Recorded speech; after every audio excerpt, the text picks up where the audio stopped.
Hi all, I'm back with another super tasty recipe kaju tomato. ఈ curry పుల్కాస్లో, chapatis are పరోటాలో కూడా బాగుంటుంది. First ఈ curry కోసం ఆనియన్స్ అండ్ కాజుని బాయిల్ చేసుకోవాలి. నెక్స్ట్ ఒక ప్యాన్లో కాజుని గీలో రోస్ట్ చేసుకోవాలి.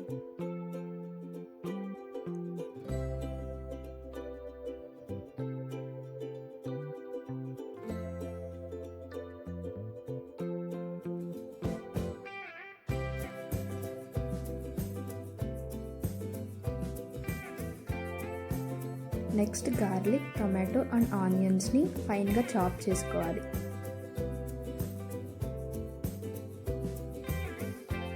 అదే ప్యాన్లో ఆయిల్ వేసుకొని స్క్రీన్లో చూపిస్తున్న స్పైసెస్ అన్నీ వేసుకొని ఫ్రై చేయాలి. నెక్స్ట్ కట్ చేసుకున్న ఆనియన్ యాడ్ చేయాలి. ఆనియన్ సాఫ్ట్ అయ్యేంత వరకు ఫ్రై చేసుకొని జింజర్ గార్లిక్ పేస్ట్ యాడ్ చేసుకోవాలి. నేను పాస్ట్లో కొత్తిమీర వాటర్లో గ్రో చేయడానికి ఒక షార్ట్ యాడ్ చేశాను ఫ్రెండ్స్. నాకు ఈ టెక్నిక్ వర్క్ అవ్వలేదు.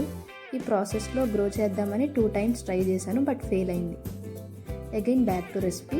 కట్ చేసుకున్న టొమాటో యాడ్ చేసుకోవాలి అండ్ సాల్ట్ యాడ్ చేసుకోవాలి. తర్వాత లిడ్ క్లోజ్ చేసి టొమాటో బాగా సాఫ్ట్ అయ్యేంత వరకు కుక్ చేసుకోవాలి.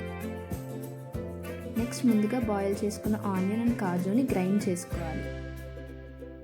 నెక్స్ట్ టొమాటో బాగా సాఫ్ట్ అయ్యాక అందులో చిల్లీ పౌడర్, కొరియాండర్ పౌడర్, జీరా పౌడర్, గరం మసాలా యాడ్ చేసుకొని కొన్ని వాటర్ కూడా యాడ్ చేసుకుంటే మసాలాస్ మాడిపోకుండా ఉంటాయి.